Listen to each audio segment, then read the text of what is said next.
البلد والمسؤولين مش عارفين ينشطوا السياحة، واحنا اللي هنكتب موضوع نقول فيه ازاي نرجع السياحة جوية تاني. هو احنا نفهم ايه في الموضوع ده؟ احنا عندنا آثار كتيرة جدا ومهمة ومناظر طبيعية خلابة وجبال وصحراء وبحر ونيل. كل حاجة ممكن تعجب السياح، ومع كده محدش بيجي ليه بقى؟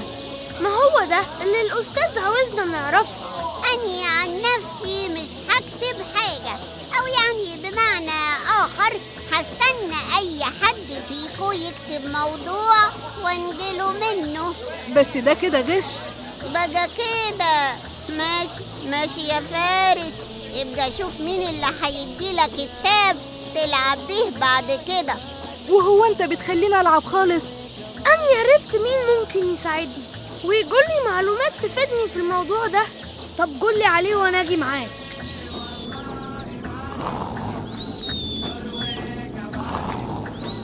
هاي خالي سيدون. هو يا بكار، عامل ايه في المدرسة؟ الحمد لله، ماني جايلك عشان كده. والله يا بكار الحالة واقف خالص، والميكروباص الجديد اللي اشتريته علشان أشغله في السواحة عمال أصرف عليه دم قلبي ومفيش دخل خالص، ومش هنقدر نديك يعني المصاريف والبوكت موني والحاجات دي. لا يا خالي، أنا قصدي أقول إننا بنكتب موضوع عن تنشيط السياحة، وكنت عايز أعرف رأيك في الموضوع ده. أوبا يا سلام، بس كده ده أنا يا بكار أحسن واحد يقول رأيه في أي حاجة، وخصوصا المودودي. طب قول لنا بقى إزاي ننشط السياحة؟ تنشط السياحة بالألعاب النارية. أنا عايز كل الناس تصدق إنكم سياح فعلا. ها؟ عايزكم تتكلموا إنجليزي. أنا معرفش إلا ياباني. أنت هتهزر يا بني آدم أنت ولا إيه؟ يا باشا انجليزي ايه بس؟ ده احنا ما بنعرفش نقرا ونكتب. لو عايزين تقبضوا يبقى تتكلموا إنجليزي. ماشي، هنطجن أي تطجين. You are I am 12 years old. Give me money. حلو أوي. الموضوع مش محتاج أكتر من صورة ليا معاكم أنا والسيد رئيس الحي، وننزل الخبر في كل الجرايد تحت عنوان عودة السياحة. لكن أصحاب البازارات عارفيننا. ده احنا علينا ليهم فلوس. مش مشكلة، المهم بس إنكم تبانوا في الصور سياح. ها؟ وخدوا كل واحد هيصرف له $5 في البازارات. يلا إن شاء الله ما حد حاوش. والفلوس دي يا باشا كده يعني هتروح عليكم؟ لا، احنا هنبقى نزود اي رسوم على اصحاب البازارات على اول الشهر، نلم بيها الفلوس اللي هندفعها لكم النهارده وبزياده كمان. مفهوم يا باشا. وبعد ما تخلصوا صحيح كل واحد هياخد له وجبه وعلبه عصير. رضا، هو حد لاقي؟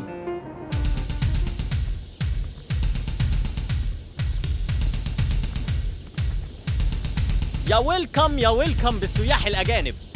ايه ده؟ سياح مين يا عم انت؟ دول مصريين وعاملين ولا كلمه.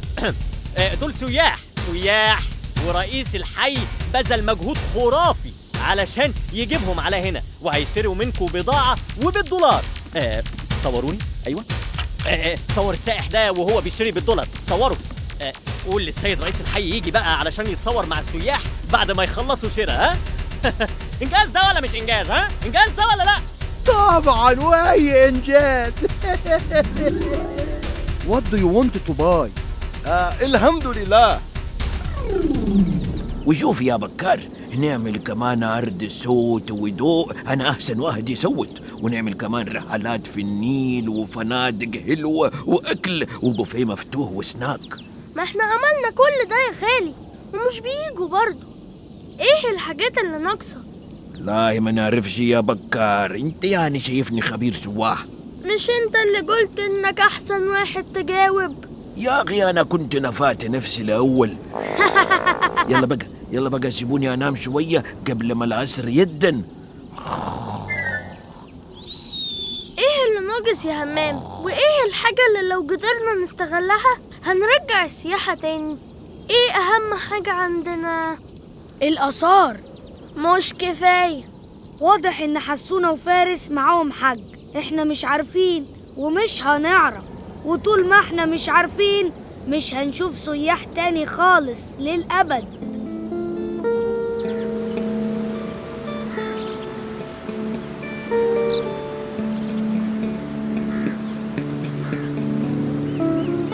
سياح سياح يا ناس يا ناس سياح يا ناس والله سياح.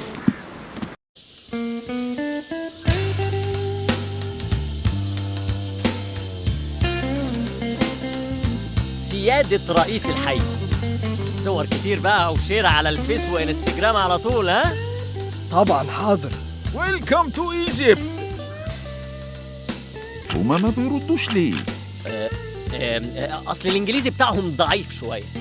نعم. اصلهم سياح من البانيا. ايوه البانيا.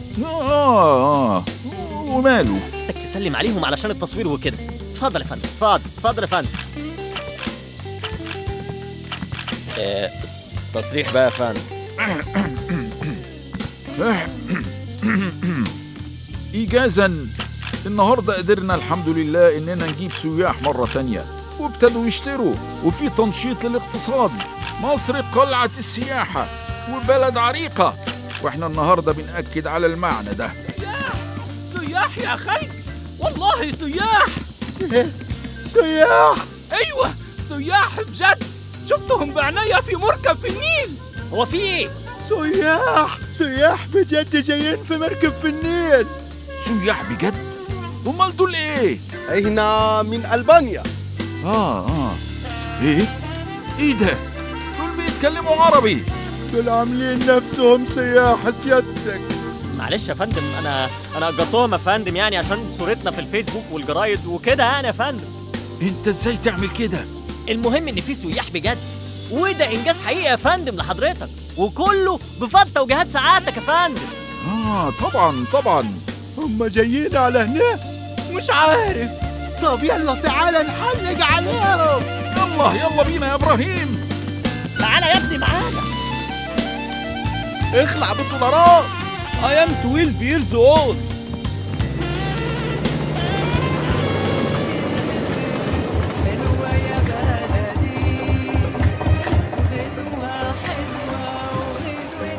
يوه، وده وقته. ده ايه الحظ ده يا ربي؟ هاي واتس اب؟ nothing everything is okay. يا بقى، وده وقته تقفل تليفونك انت راخر. يا عم شلالي. مين؟ يا خالد، ما شاء الله السياحة رجعت تاني اهي. لا، شكلها ماشية ومش هتيجي تاني خالص.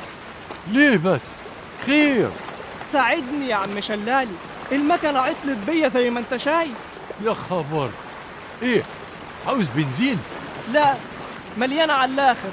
طب عملت لها صيانة قريب؟ ايوه، وعمال اكلم المهندس تليفونه مقفول. طب ايه، اخدهم واوصلهم اني؟ لا مش هينفع، دول رايحين بعيد. ابو سمبل. Are we facing a problem here? No, it's okay. Just a moment please. مفيش على الجزيرة حد معاه لانش أو يخت يوصلهم؟ لا والله يا خالد، كله هنا شراعي، ما انت عارف. طب وبعدين بقى في الورطة دي؟ Just inform me now. What's the problem? Little problem in the motor and we'll fix it. No worries. Okay. عم شلالي، خدهم انجلهم للمرسى لغاية ما نشوف هنعمل ايه. عيني، دول ينورونا. يا قوي.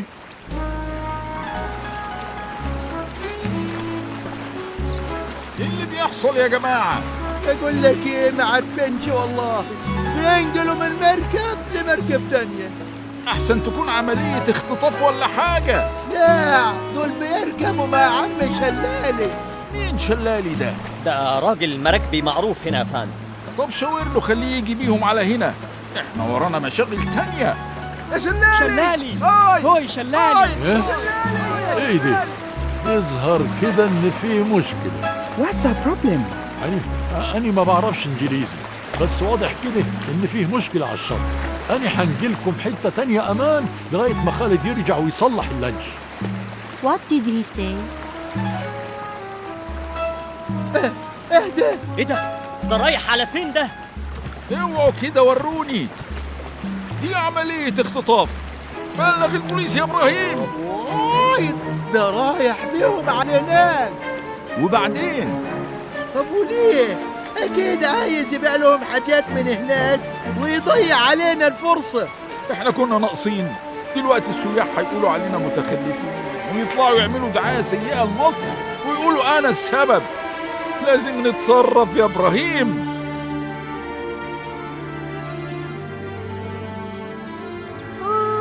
أنا مش عارف أكتب أي حاجة يا أمي، موضوع صعب جوي. عارف يا بكار، لو قدرت تقابل سياح وتسألهم عن الحاجات اللي بيحبوها في مصر هتلاقي كلام كتير تكتبه. ما هو مفيش سياح، عشان كده الأستاذ عايزنا نكتب الموضوع ده. اهلا بيكم في بلدنا. معلش طبعا هي بسيطة واحنا على قد حالنا، بس فانتاستيك. Very good. Can we take a tour here?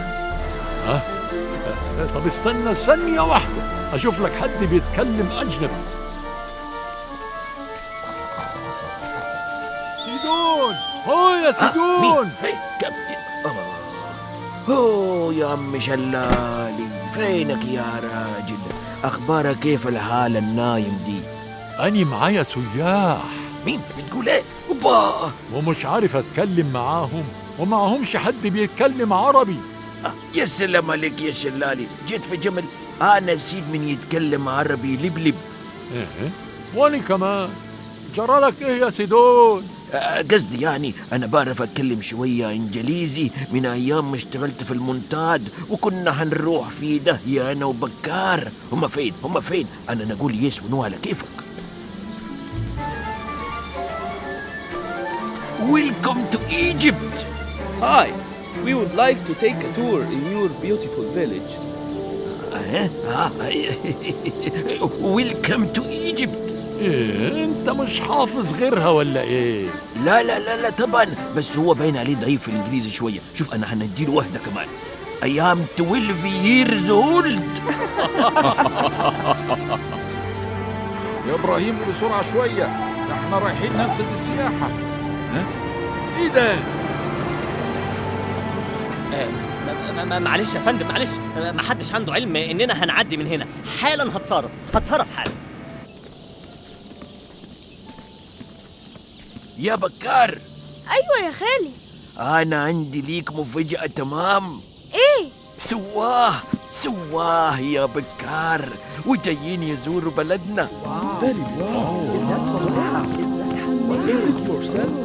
فارم عليك يا أم بكار، عجبهم الشغل بتاعك خالص. خلاص، يبقى كل واحد ياخد واحدة هدية. شوفي بقى يا ستي. أيوة، أصل المركب اللي كانوا راكبينه عطلت بيهم وبيريحوا هنا شوية، يعني عاملين بريك. ده تلاقيهم مكلوش، يبقى لازم يتغدوا معانا. خلاص أنا ضعت. تفتكر هينقلوني حي إيه أبعد من كده يا إبراهيم؟ ده أنا من بحري يا إبراهيم. زمان الناس بتوع البلد اللي هم نازلين فيها عمالين يضايقوهم. شعب غريب. It is very delicious. Very delicious. Very delicious. Thank you. Welcome to Egypt. السلام عليكم. أنا إن شاء الله بعد الأكل كده ويرتاحوا شويتين نبقى ناخدهم كده جولة سياحية يشوفوا فيها بيوت ناس البلد والمعبد القديم، وفرجهم على بيتي كمان.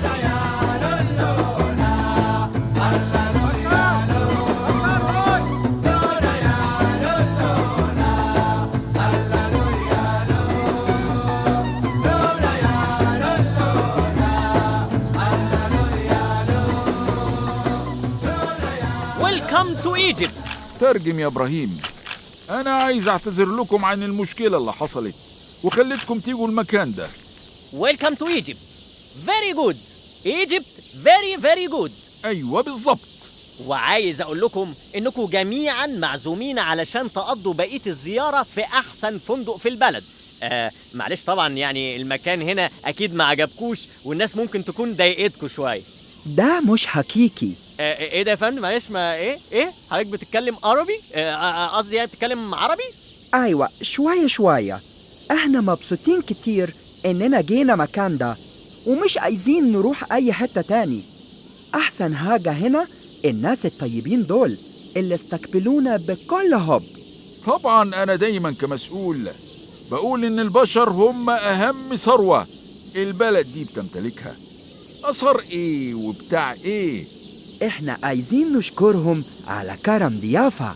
وأنا من مكاني هذا أعلن أن هذه القرية هتتحط على خريطة السياحة الدولية، وهبلغ المحافظ والمسؤولين بأهمية إنشاء مطار دولي هنا. يا ريت بس الأول تحلوا مشكلة المية والصرف والطرق. ها؟ بعد المطار إن شاء الله، إن شاء الله. طب يلا صورة جماعية بقى، على الفيسبوك عدل.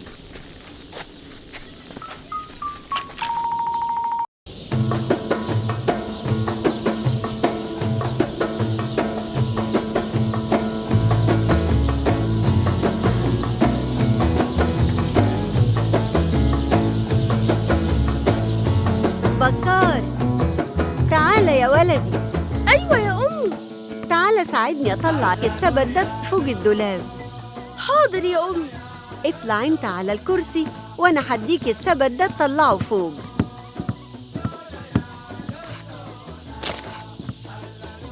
انزل بقى يا بكار. ها؟ ايه ده؟ بصي لقيت ايه فوق الدولاب يا أمي؟ دي صورة غريبة جوي. صورة ايه دي؟ وريني. ياه، ده جدك يا بكار. هو ايه التمساح ده؟ دي قصة طويلة جوي. جدك كان زمان صياد تماسيح. ياه، دي شكلها حاجة خطيرة جوي. ما تحكيها لي يا أمي. وبعدين يا سيدون، هتفضل من غير شغل كده؟ هنعمل ايه؟ مش لاقي شغل خالص، قاعد من غير وش، لا بهش ولا بنش. دورت كتير وكتير، مش لاقي حاجة خالص. فين أيام بتاع زمان، أيام أبويا وجدي؟ الشغل كان في كل حتة على ودنه. وهم كانوا بيشتغلوا إيه؟ أبويا كان بيشتغل زي جدي صياد تماسيح. ياه، طيب وإنت ما اشتغلتش زيهم ليه؟ لما جه يعلمني على هزي، الحكومة قالت التماسيح بتقل، فوقفوا الصيد بتاعه خالص. ولا أنت خفت؟ مين دي؟ أنا نخاف؟ أنا ما خفتش من التمسيح أبدا. إيه اللي جاب التمساح ده هنا؟ إيه؟ يا بوي بيقولوا إن التماسيح ورا السد بقت كتيرة قوي. كتيرة؟ يا سلام، يعني الصيد رجع. أمال أنت عارف إن التمساح الواحد ممكن يخليك فوق الريح؟ فوق الريح؟ إيه فوق الريح دي؟ أنت بتقول إيه؟ يعني غني قوي. ده بيقولوا جلد التمساح الواحد يعمل له $5000، يعني تصطاد لك تمساحين وتعيش عليهم طول العمر. يا ولد، إيه هالجمال دي؟ أنا لازم أرجع أصطاد زي أبويا وجدي. يا سلام، أنا أشوف التمساح خد عقلي وراح. يا سلام، ما تيجي تصطاد معايا؟ لا يا عم، ده أنا بخاف من خيالي. خلاص، يبقى أنا أصطاد لوحدي، بس مين حيعلمني بقى؟ زمان يا بكار، قبل ما نبني السد العالي، كان بيجي كل سنة فيضان النيل. الفيضان كان بيهد قرى كتير لما يجي، بس كان كمان بيجيب معاه خير كتير. خير ازاي وهو بيهد القرى؟ كان بيجيب معاه الطمي اللي بيخلي التربة خصبة، ويجيب معاه سمك كتير، ويجيب معاه تماسيح كمان. زمان كان صيد التماسيح شغلانة معروفة لينا، وكان جدك أشطر واحد في صيد التماسيح، وكان معاه فريق من أشجع شباب البلد بيساعده ويتعلم منه كمان. حتى لما كبر فضل يصطاد التماسيح. أهل بلدنا سموه الجد التمساح، لأن مفيش تمساح قدر يفلت منه. بس الصيد وقف بعد ما اتبنى السد العالي والتماسيح جلت في النيل. بس فضل الناس فاكرين جدك وشجاعته في صيد التماسيح، ومحدش نسي أبداً الجد التمساح. بس مش حرام يا أمي نصطاد التماسيح ونقتلها؟ بص يا بكار، لو اتعاملنا مع الطبيعة بطريقة سليمة يبقى مش غلط. يعني طالما بنستخدم اللي احنا بنصطاده في حاجات تنفع الناس يبقى كويس. ربنا خلق الدنيا دي علشاننا، بس بشرط نحافظ عليها.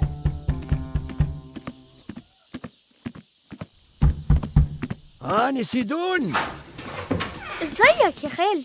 ازيك يا بكار؟ ازيك يا أختي يا أم بكار؟ أنا جاي نقول لك إني مسافر النهاردة رايح بحيرة ناصر. ايه الصدفة دي؟ أني وأمي كنا بنتكلم عنها وعن جدي. أنا خلاص قررت أصطاد تماسيح زي جدك يا بكار. اللي بتقوله ده يا سيدون؟ انت فاكر ان الصيد ده حاجة سهلة؟ ما أنا هتعلم أخلي عم أندي يعلمني. مين عم أندي ده؟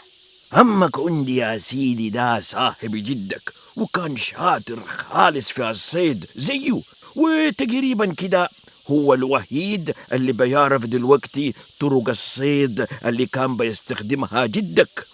أني عاوزة جبل عم أندي يا أمي، أني عاوزه يحكي لي عن جدي. خلاص تاهت ولقيناها يا بكار. تعال معايا وتعلم معنا. لا طبعا أني مش موافقة. انت حر في نفسك يا سيدون، لكن ما تاخدش معاك بكار في حاجة خطيرة زي دي. بس أني عاوزة أسمع الحكاوي من عم أندي يا أمي. ما تخافيش عليه يا أم بكار، أنا هخليه مع عم أندي بس، وأنا هروح للبحيرة لوحدي، أنا والتماسيح والأجر على الله. عشان خاطري يا أمي. خلي بالك منه يا سيدون. ما تخافيش على بكار، ده مع سيدون قاهر التماسيح. يلا بينا عشان نسمع حكاوي جدي الجد التمساح. مع السلامة.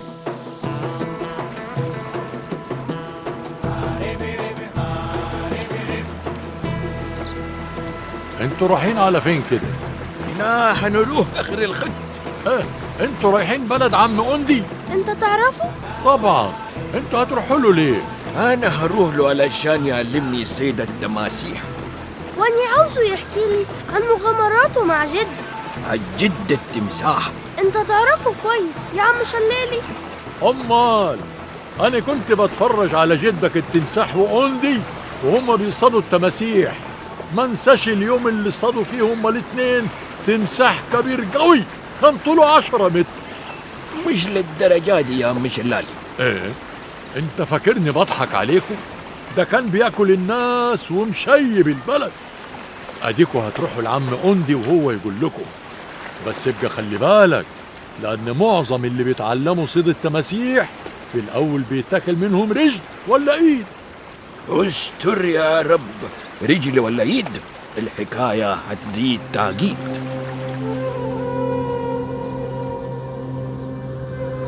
لازم تاخد الدواء يا جدي. ما أنا خدته يا عبدون. لا ما خدتش، انت بقيت تنسى عشان عندك الزهايمر. أنا عندي الزهايمر؟ ما حدش قال لي. انت عندك الزهايمر من 5 سنين وبتنسى كل حاجة، عشان كده انت فاكر انك اخدت الدواء النهاردة. يعني أنا ما خدتوش؟ لا، يلا افتح بوجك بقى. هو أنا أي حد يقول لي افتح بوجك أفتحه له؟ أنت مين؟ أنا حفيدك عبدون يا جدي. افتكرتك. مش أنت اللي كنت بتسرق البومب من عند الراجل بتاع الزلابية وتحطه في السندوتشات وتطلع تجري؟ لا حول ولا قوة إلا بالله. زلابية إيه وسندوتشات إيه؟ وبعدين أنا عمري ما سرقت. إيه؟ اطلع من دول يا حنيطة، داني عجنك وخبزك. أستغفر الله العظيم. افتح بوجك بقى يا جدي عشان أديك الدواء. مش تقول كده. السلام عليكم. عم أندي موجود؟ موجود. انتوا مين؟ أنا سيدون ودي بكار. أني حفيد الجد التمساح صاحب عم أندي. أنا افتكرتك يا سيدون كنت بتجن زمان. وانت بدون صح؟ ده انت كبرت قوي ما شاء الله. اتفضلوا. أهلا يا سيدون، عامل ايه؟ ازيك وازاي الحاجة؟ الحمد لله، بتسلم عليك قوي. ياه، ايه البيت ده؟ ثانية واحدة، انت سيدون صح؟ يا سلام عليك، افتكرتني بالسرعة دي يا موندي؟ أصل انت شبه أبوك خالص. هو كده يفتكر حاجات وينسى حاجات. الله يرحمه، كان أحسن واحد يركب عجل أسترالي. الله عليك. بقول لك ايه يا عم سيدون، عاوزك في حاجة. أمرني يا أخوي، أمرني. يا سلام، أنا خدام. ممكن تقعدوا مع جدي لحد ما أروح شغلي؟ كان فيه جرالينا المفروض تقعد معاه واتأخرت وانتوا جيتولي من السما. انت روح شغلك تبان واحنا معاه، دي بيتنا واحنا عيلة واحد. شكرا يا عم سيدون، مع السلامة. ازيك يا موندي؟ انت مين؟ انت مش لسه مسلم علي دلوقتي يا موندي وقلت لي كمان ازيك يا سيدون؟ هو احنا فين؟ احنا في البيت عندك يا عم أندي. وفين عبدون؟ عبدون مشي راح الشغل قدامك. وانتوا هنا ليه بقى؟ احنا قاعدين معاك. انتوا حرامية وجايين تسرقوني. ارفع ايدك يا نمس. ايه الراجل المناخولية دي؟ قول معايا يا بكار، الحقونا. هو بيعمل كده ليه يا خالي؟ والله ما انا عارف حاجة يا بكار، يمكن كان الجد تمساح عليه فلوس ليه ولا حاجة. قوم بسرعة يا بكار لا يلحقنا. قفشتكم يا لصوص. يا ماما الله يرضى عليك، احنا مش لصوص، احنا جايين لك في زيارة. انا ابن الجد التمساح، ولا انت عقلك ساح؟ ايه هو خلف؟ ايوه خلف، عقبال عندك. انا ابنه، انا سيدون. ايه انت كبرت اهو، ده انا لسه امبارح حاضر سبوعك. الدنيا بتجري بقى، انت خلاص افتكرتنا. طبعا تعالوا اشربوا حاجة. يا خالي سيدون، يلا نروح. الراجل بيقول انه افتكرنا. ربنا يستر.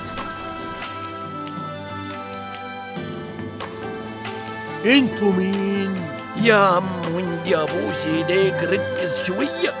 أنا حاسس اني نسيت اسمي. معلش يا بكار معلش، هو بياخد وقت شوية على ما يسخن ويفتكر. افتكرتكم، انتوا عايزين تتعلموا صيد التماسيح. ايوه اخيرا افتكرت، مش قلت لك يا بكار اهو سخن وافتكر. حاجة بسيطة، انت لازم تعرف كل حاجة عن التماسيح قبل ما تصطادها. واهم معلومة لازم تعرفها ان التمساح بيحب التمساحة.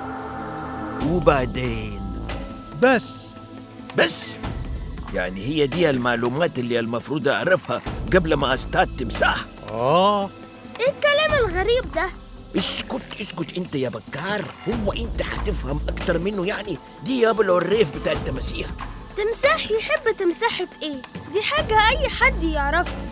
ما الغزال بيحب الغزالة والخروف بيحب الخروفة. إيه الجديد في كده؟ شفت انت غلطت ازاي يا بكار؟ الخروف بيحب الناجة، مفيش حاجة اسمه الخروف بيحب الخروفة. لكن اسمع، سيدون بيحب بكار. قصدي أقول ايه من المعروف يا بكار، سيبنا نسمع الراجل دي بيقول ايه. انتوا مين؟ الله ربي، تاني بتقول انتوا مين؟ انت بالزبط عملت زي المسرحية بتاع انت جاي يشتغل ايه، كل شوية تقول لي انتوا مين. افتكرتكم. الحمد لله. المهم الله يرضى عليك، هنستعد التماسيح ازاي؟ حاجة بسيطة، انت هتلبس لبس تمساحة وتنزل في المية مع التماسيح. ايه الكلام دي؟ انا نلبس تمساحة؟ ما انا نلبس تمساح بس. صدقتني بقى، ده كلام يتعجل. مش غريب شوية الكلام دي يا موندي؟ وانت تعرف منين؟ عمرك اصطدت تماسيح؟ مين اللي بيصطاد تماسيح طول عمره؟ خلاص الله يرضى عليك، بلاش الزربونة دي علشان انت بتنسى لما بتتزربن. يلا اهدى كده ويتكلم معايا بالراحة. يلا هات لبس التمساحة من الصندوق ده وتعالى نصطاد دلوقتي.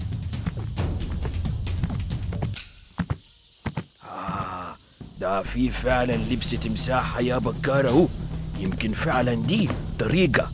انت ناسي كلام امك وكلام عم شلالي؟ كلهم قالوا ان الوحيد اللي عارف طرق الصيد القديمة هو موندي. أني قلقان يا خالي. انتوا هتتكلموا كتير؟ هات اللبس ويلا بينا. أنا ما أحبش الرجالة الرغايين. حاضر جايين اهو. ربنا يستر يا بكار، ربنا يستر.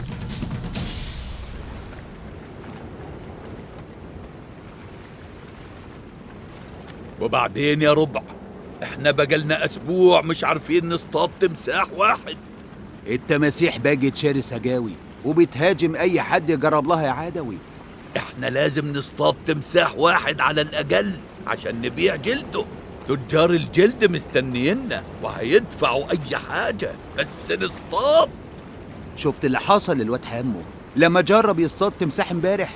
ربنا يشفيه، التمساح كان هيموته. بقول لك ايه، ما تيجي نجرب الضفة التانية، يمكن نلاقي تمساح طيب ولا حاجة. يلا بينا.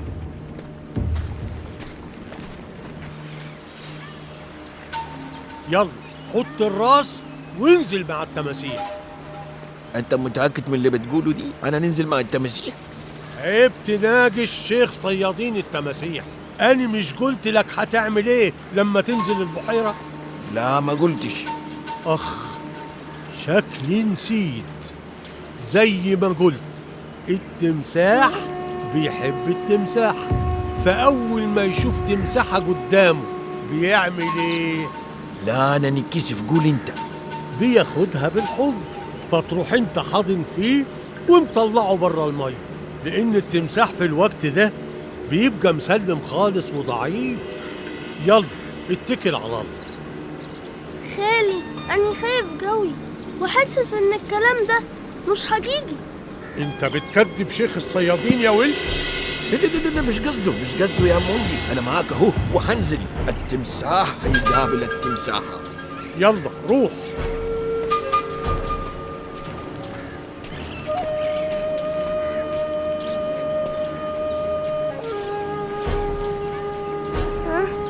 أني قلقان قوي. الراجل المجنون ده بيعمل ايه؟ قصدك ايه؟ أني راجل ده؟ اللي هناك ده اللي لابس لبس تمساح ده شكله مجنون، رايح ينزل مع التماسيح، دول هياكلوه. هو انت مش قلت ان دي طريقة صيد التماسيح؟ انت مين؟ يا خالي ارجع يا خالي.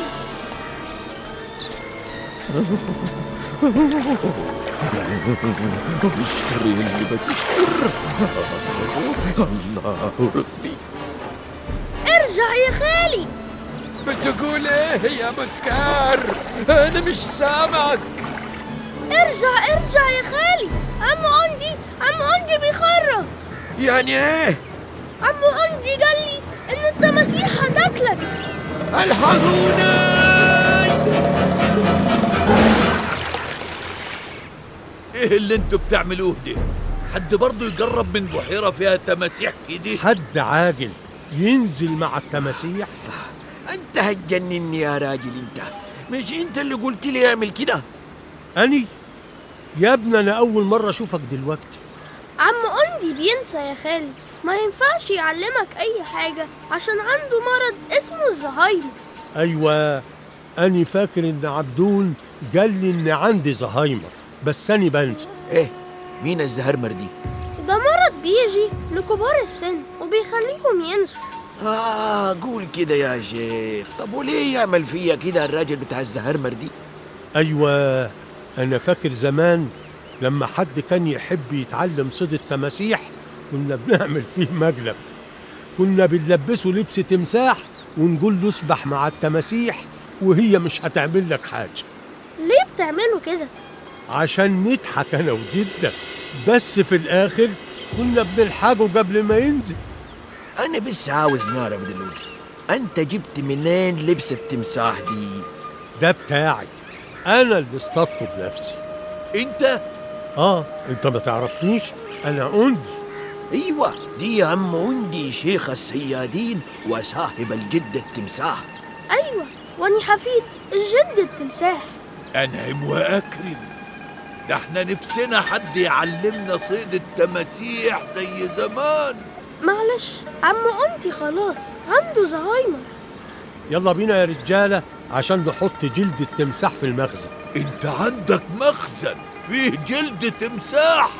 طبعا، فيه جلود كتير مخزنها في مكان سري. ما تاخدوش في بالكم، عم أوندي دي عنده الزهرمر وفيه حاجات كتير بيقولها غلط. أني أسمع من زمان على المخزن الأسطوري بتاع الجد التمساح وأوندي اللي مخزنين فيه 1000 جلدة وجلدة من جلد التمساح. ايوه صح، مخزن ال1000 جلدة وجلدة. بتفكر في اللي انا بفكر فيه؟ اتكل على الله. ايه دي؟ انتوا بتعملوا ايه يا مجنين؟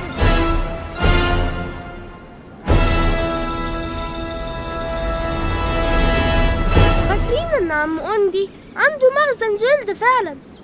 احنا هنعمل ايه يا بكار في المصيبة بتاعتنا هنا؟ هنستنى لغاية اما حد يعدي ويفكنا. يمكن ما نلحقش، الدنيا بتليل ويا خوفي يا خوفي التماسيح تطلع علينا وتهبرنا. ايه؟ التماسيح؟ وبعدين؟ انا مش عاوز اتاكل يا بكار، يعني اجي اصطاد التماسيح تقوم هي اللي تصطادني؟ ما تجنناش يابا، فين مخزن ال1000 جلدة وجلدة؟ انتوا مين؟ يا عم أنا عدوي صياد التماسيح، ودي 10 مرة تسألني السؤال ده. لا، 11 مرة. يعني انت فاكر؟ فاكر ايه؟ فاكر كم مرة سألتني؟ سألتك ايه؟ يا لهوي، أني حاسس إن دماغي اتلحست. انت شكلك راجل حويط وعاوز تتوهني. انت لو ما قلتش فين مخزن ال1000 جلدة وجلدة أني حموتك. انطق، فين المخزن؟ انطق. انتوا عايزين المخزن؟ ايوه. مخزن ايه؟ يا لهوي،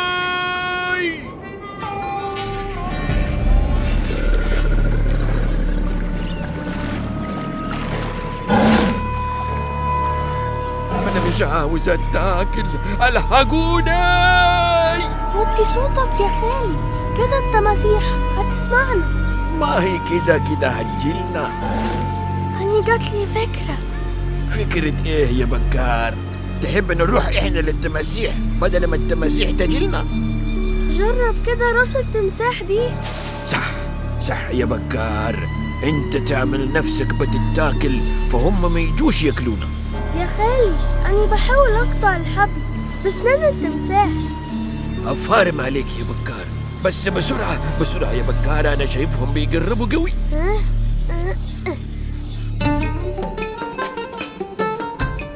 ها يا عم أوندي، وصلنا المخزن. أنا قلت نشرب مية من البير وبعدين نكمل الطريق. بير إيه اللي هنشرب منه؟ ده مقفول من زمان وما فيهوش نقطة مية. خسارة. طب انتوا هتعرفوا تكملوا الطريق وانتوا عطشانين كده؟ لسه قدامنا كتير على ما نوصل للحجاز. حجاز ايه؟ مش انتوا عايزين تروحوا الحجاز؟ يا عم أوندي ارحمنا، أبوس إيدك.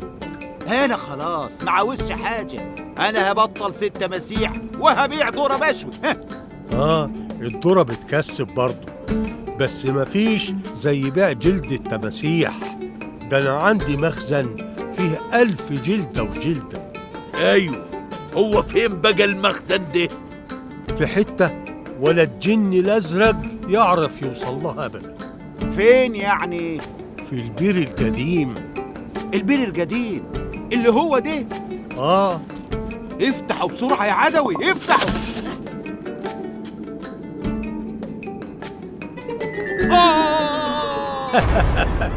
فاكرين إنهم يقدروا يضحكوا على عم أندي.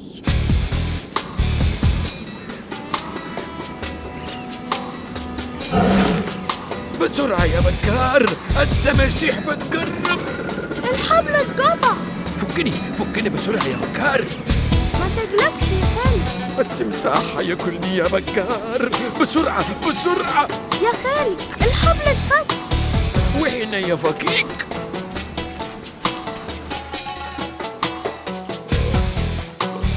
الراجل المجنون زقنا من فوق. لولا إن الأرض طرية كان زماننا اتكسرنا. بس أنا مش شايف أي جلد تمساح حوالينا. بقى ده هو مخزن ال1000 جلدة وجلدة؟ ده ما فيهوش جلدة كورة حتى. الراجل شكله ما كانش بيضحك علينا، باينه مجنون فعلا. طب وبعدين هنعمل ايه؟ البير ده غويط ومفيش حاجة ممكن تطلعنا من هنا. بقول لك ايه، ما تاجي النادي بصوت عالي يمكن حد يسمعنا. الحقونا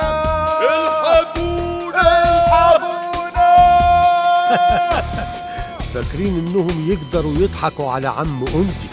محدش يقدر يضحك علي أبدا. ها؟ إيه الصوت ده؟ انتوا مين؟ انت لسه بتضحك علينا؟ استنى، احنا ناس غلابة يا عم. لا حول ولا قوة إلا بالله. ومين اللي وجعكوا هنا؟ انت. ايه؟ قصدي انت اللي هتنجيتنا وسيبك من اللي وجعنا. اعمل لكم ايه يا ولادي؟ اطلعكوا ازاي؟ دور على اي حبل ونزله لنا يا عم أندي. ها؟ انتوا عرفتوا اسمي ازاي؟ اصل انتوا شكلكم مش غريب عليا. ها؟ لا مش احنا. بس افتكرتكم انتوا اللي كنتوا بتسرقوا بيض التمساح وتبيعوه على انه بيض وز. ها؟ جريء في اللي بيقولوا. ايوه احنا، بس احنا خلاص بطلنا، خرجنا بقى. حاضر، هجيب لكم حبل، استنوا.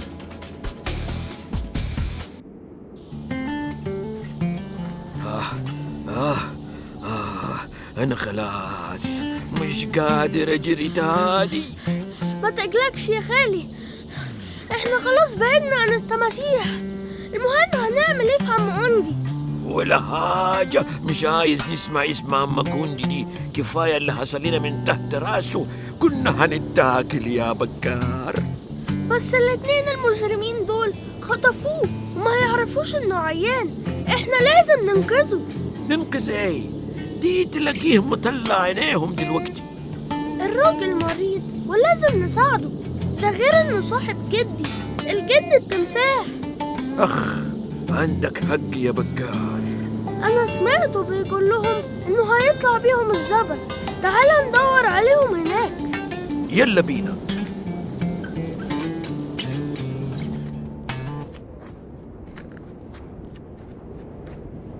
أخيراً لقيت حبل. بس أنا كنت عايز الحبل ده ليه؟ انت جيت يا عم أندي؟ انتوا مين؟ يا دي الليلة السودة، الراجل نسينا تاني. احنا اللي كنا بنسرق بيض التماسيح. لا مش انتوا، اللي كانوا بيسرقوا كانوا ولاد أبو ساجدة. انتم مش ولاد أبو ساجدة. احنا ولاد اللي تحبه، بس خرجنا. ولا حتى ولاد اللي تحبه. أنا عارف ولاد اللي تحبه كويس. أنا زهقت يا عدوي، أنا معوش أطلع، أنا هعيش هنا. خسارة، كنت بفكر أطلعكم. طب ما تطلعنا. حاضر، شكلكوا صعب عليا. أخيراً شوف هعمل فيه إيه لما أطلع الراجل المجنون ده.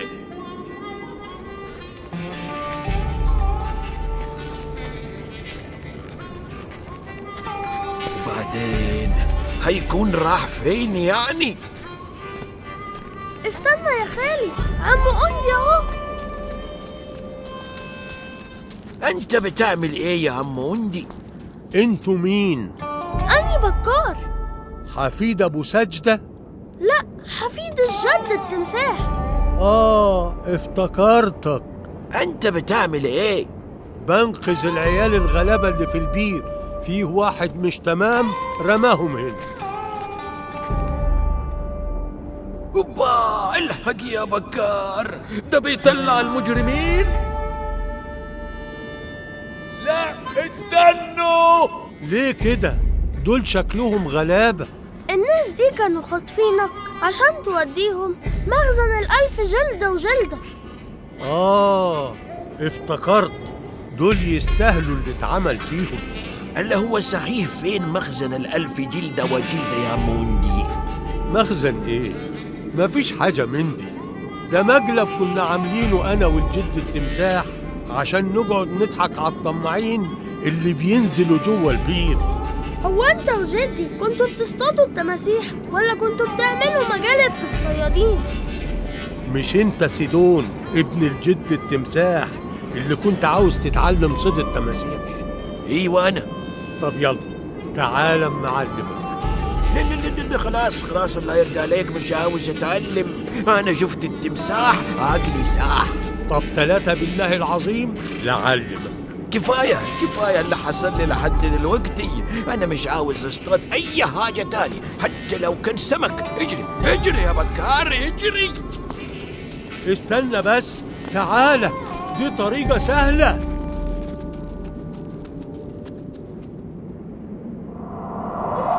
أيوة يا أمي، حسونة هنا ومستنيك من بدري. كل ده ولسه ما خرجتش؟ ده انت بطيء قوي يا بكار.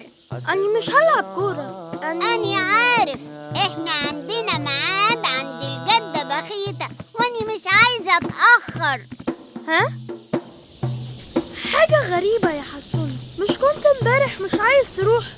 عايزة أسمع بقية الحكاية يا بكار. قلتلك إن أنت هتبقى مبسوط. أني كنت عارف ومش مستني أي حد يقولي أي حاجة. هاي همام. هاي حسونة. كويس إنكوا جيتوا، بكار كان هيأخرنا. انت جاي معانا؟ لا طبعا، انتوا اللي جايين معايا.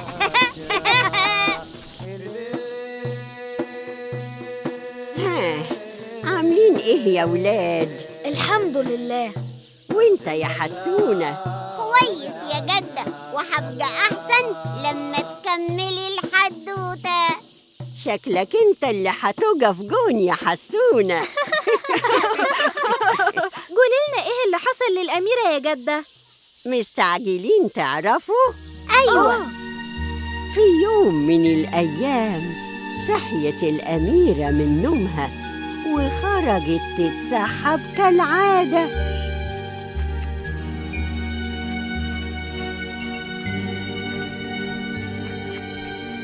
ممكن يا بنتي تقولي لي فين بيت القاضي؟ مش بعيد، ده في آخر الشارع. شكرا يا بنتي. ممكن تقبلي الوردة دي مني؟ ريحتها هتعجبك قوي. أشكرك. هنية. أيوة يا والدي. شايف هذا ملقط الصلجام؟ يبرق بلالي في ايد الملك اهو، شايف؟ ده لو بعناه يجيب يجي 530 جنيه.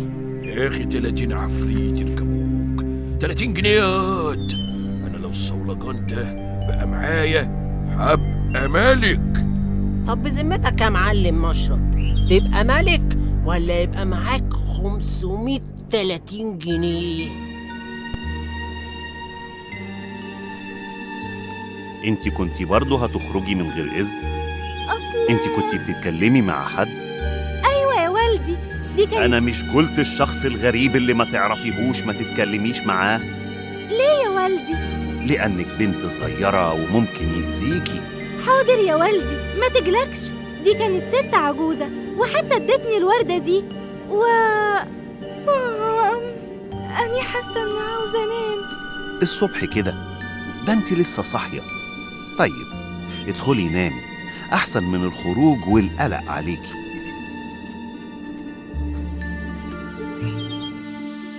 ونامت الأميرة، ويفوت يوم ورا يوم وأسبوع ورا أسبوع وهي نايمة ما بتقومش. مفيش دكتور يشوف مالها؟ جاب لها حكمة كتير من كل الدنيا، كلهم مش عارفين ايه اللي حصل لها، وكل أهل البلد عرفت إن الأميرة نايمة مش بتفوق. والله زمان يا أم بكار. وهي آخر أخبار البلد؟ حصل حاجات كتير وانت مسافر. خير، قولي. الأميرة هنية جالها مرض غريب. مرض غريب ازاي يعني؟ نايمة على طول ليل ونهار ما بتقومش خالص. وبقالها قد ايه كده ما بتقومش خالص وهي تعبانة كده؟ بيقولوا شهر. أنا خارج يا أمي، هلعب مع صحابي. بس ما تتأخرش يا بكار. حاضر يا أمي. سمعتي الكلام اللي قالته أمي يا رشيدة؟ ليه؟ عن تعب الأميرة. هو معقول حد ينام شهر؟ هاي بكار. هاي يا همام. هاي يا فارس. هاي بكار. هاي مسرات. سمعتوا عن تعب الأميرة؟ أيوة. صعبانة عليا، زعلت قوي عشانها مع إني معرفهاش. هاي، أنا جبت المضرب والكورة بتوعي زي ما اتفقنا. إحنا دلوقتي 1 2. وأنا ما عدتنيش ليه يا حسونة؟ إحنا هنلعب لعبة عاوزة ولاد مش عايزة بنات. ليه بقى؟ لأن الولاد أسرع في الجري طبعا. لو كانت معانا هنية ما كنتش قلت كده. هي فين هنية دي؟ بقالها شهر ما بتجيش تلعب معانا. شهر؟ ولا نعرف بيتها ولا نعرف عنها حاجة غير إن اسمها هنية. ما خدتوش بالكم من حاجة؟ إيه؟ بنت الملك التعبانة اسمها هنية، وأمي قالت إن بقالها شهر تعبانة. وهنية صاحبتنا بقالها شهر ما شفناهاش. وأمي بتقول إن سنها من سني، يعني جدنا. وكانت شاطرة قوي في الجري، وكانت بتكسبنا ياما. معقول؟ ريق. بس احنا مش متأكدين يا رشيدة. بس أنا متأكدة. يا خبر، يعني أني كنت بلعب مع الأميرة؟ بكر عنده حق، احنا مش متأكدين إنها الأميرة. طب وبعدين؟ نروح نزورها. عاوزنا نروح قصر الملك يا بكار؟ وفيها ايه يعني؟ نستأذن ونطلب مقابلة الملك ونسأل على الأميرة. أنا جاية معاك يا بكار. ايه، هتيجوا معايا أنا ومسرات؟ أنا جاي. وأني كمان. ماشي، أهو نقابل الملك ونسلم عليه.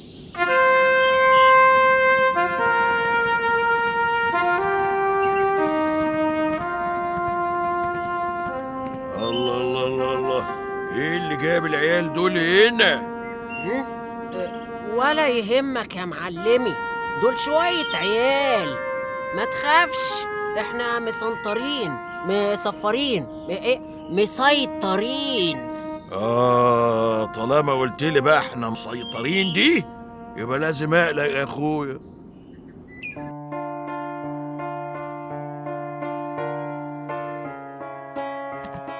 بعد إذن مولاي، في 4 ولاد صغيرين وبنت ومعزة بيستأذنوا في الدخول. 4 ولاد وبنت ومعزة؟ عاوزين ايه دول؟ بيقولوا إنهم صحاب الأميرة هنية وعاوزين يطمنوا عليها. خليهم يدخلوا. السلام عليكم يا مولاي. وعليكم السلام ورحمة الله وبركاته. ايه ده؟ الله الله الله الله، هي هنية. ايه ده؟ دي هنية. ايوه هي. ياه، طلعت الأميرة. احنا اصحاب هنية، قصدي الأميرة هنية. انتوا بقى اللي كانت الأميرة بتخرج تلعب معاهم من غير إذني؟ هتحبسنا؟ ما تخافش يا ابني، أكيد انتوا طيبين وتتحبوا، عشان كده هنية اختارتكم صحاب ليها. لما عرفنا إن الأميرة هنية تعبانة جينا نطمن عليها. هي الأميرة هنية تعبانة بإيه؟ محدش عارف. جبت لها أكبر حكمة في الدنيا، محدش عارف يعالجها. بعد إذن مولاي، في واحد جاب الرسالة دي واداها للحارس وقال له يوصلها لجلالتك. إلى جلالة ملك بلاد الواقواق، أنا عندي العلاج اللي هيشفي بنتك الأميرة هنية فورا، وده مقابل إنك تديني الصولجان. المخلص دائما مشرط. ها؟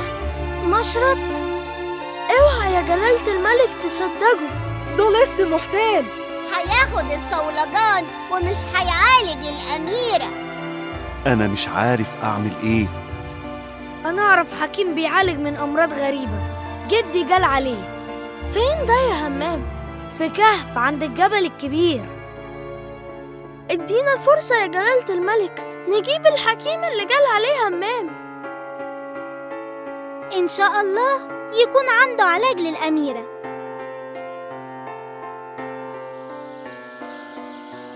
الأصحاب الخمسة جابوا الحكيم من عند الكهف اللي عند الجبل الكبير وكشف على الأميرة. وبعدين عارف تعبانة بإيه؟ اداها علاج. كملي يا جدة كملي. هكمل بكرة إن شاء الله. يوه، كل يوم بكرة كل يوم بكرة، أمري لله.